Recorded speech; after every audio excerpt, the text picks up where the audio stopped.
Just then the front door opened, pushing a breath of cold air through the small cottage. Lily's voice came with it. "He's just misunderstood, James," she was saying.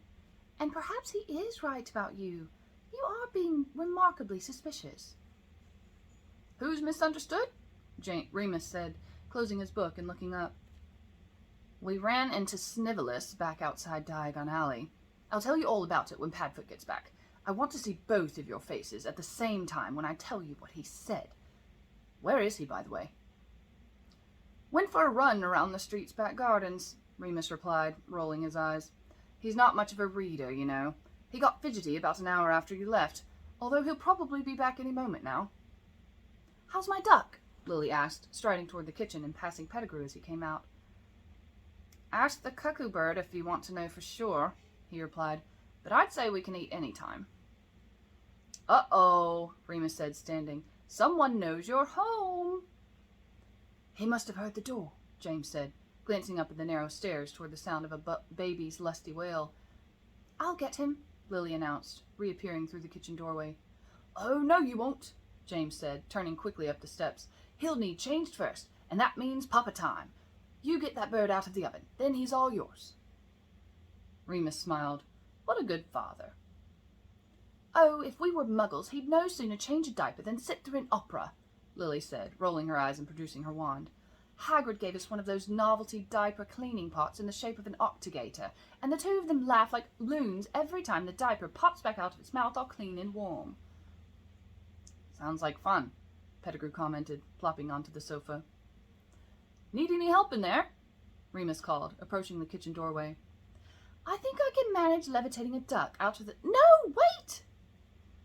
There was the sound of a slamming door and a clatter of paws on tile. Remus stepped skillfully out of the way as a black shape rocketed past, streaking through the parlor and up the stairs, trailing a pall of cold outside air. "Sirius!" Lily called angrily. "You almost made me drop the— And look at the muddy mess you've made in my kitchen floor!" "I'll handle it," Remus said, stifling a smile. He produced his wand and stepped into the kitchen. Pettigrew sat on the sofa and listened to the noise of the house. Remus and Lily chatting in the kitchen, Sirius and James laughing upstairs. After a minute, the two clumped down the steps, Sirius in the lead, dressed in black pants and a snug black t-shirt with the word STYX, sticks, inexplicably printed across the front in white letters, and James followed with the baby cradled in his arms. "Speaking of gifts," Sirius said, "I left a little present in your neighbor lady's back garden." "Sirius!" Lily scolded again from the kitchen. "What? It was a garden gnome. Not a real one, of course, just one of those little statues. I thought she liked that kind of thing." "You keep pulling stunts like that, I won't let you keep a change of clothes here in my house," Lily called, only slightly mollified. "Nice garden gnome, too," Sirius muttered, leaning toward James. "Got it from that obnoxious old bloke at the end of the street." "All changed and happy," James said, placing the baby in Pettigrew's arms and throwing himself onto a nearby chair. Pettigrew held the baby awkwardly and tried to smile down at him. In his clumsy embrace, the baby squirmed and stared up at him. Ponderously, the small figure sucked at his lips and clutched Pettigrew's pinky in his tiny fist. "There he is," Lily cooed, appearing through the kitchen door and wiping her hands on a dish towel. "That's my little Harry. Were your uncles good to you?" "As good as such a handsome sleeping baby needs," Remus said, joining Lily and looking down at the bundle in Pettigrew's arms. Pettigrew looked up at them and smiled sheepishly. "Everyone says he has Lil's eyes," James commented, smiling at his son, "but the rest of his rugged good looks are pure Potter." "I don't know," Sirius said, seating himself on the sofa next to Pettigrew and leaning over the baby. "He's a little plain. Needs a little something. A birthmark. Or a tattoo, like his godfather Sirius. Something distinctive." "Just be quiet, you," Lily said, scooping the baby up and cradling him affectionately. "He's perfect from head to toe. Aren't you? Yes, you are, my perfect little Harry. Are you hungry? Harry squealed a happy baby sound and stretched in his mother's arms. He was too young to know it, but he was content. All was well with the world. All around were comforting faces and loving sounds. It was warm and wonderful in the cottage that was his world, and his belly was soon to be full. Time didn't mean anything to such a tiny baby, and that was good. All that mattered was the moment.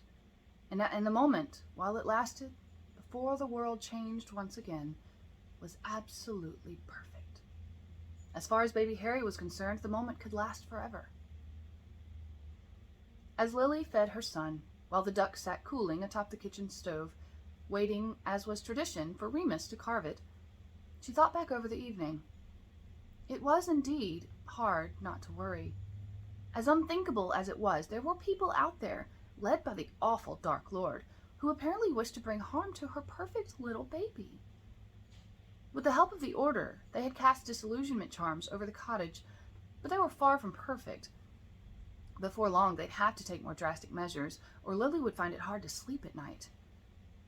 Thus, despite James's disdain for the poor, misunderstood Severus, she was secretly glad that he was apparently watching over them. He was a confused and unhappy man, and Lily felt bad about everything that had, and had not, transpired between them, but she trusted him. No matter what or who he was involved with, and Lily truly did not want to know the details of any such involvement, she knew he would never allow anything terrible to happen to her or her son. "If you really do care about me," she'd whispered to him in the alley as James had gone to search for the wand, "then you'll remember this." And she'd opened the white sack, pulled out the tiny pajamas. She'd held them out to Severus, as if she'd wanted him to touch them. He had not.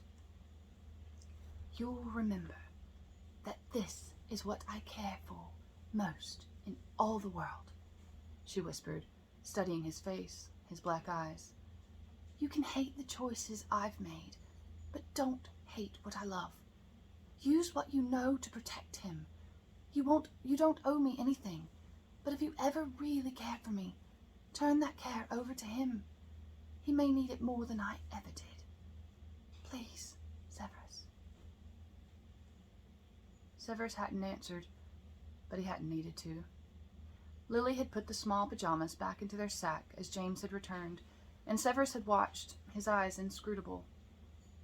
He wasn't perfect, but he cared, even if he hated himself for doing so. Severus would do what he could.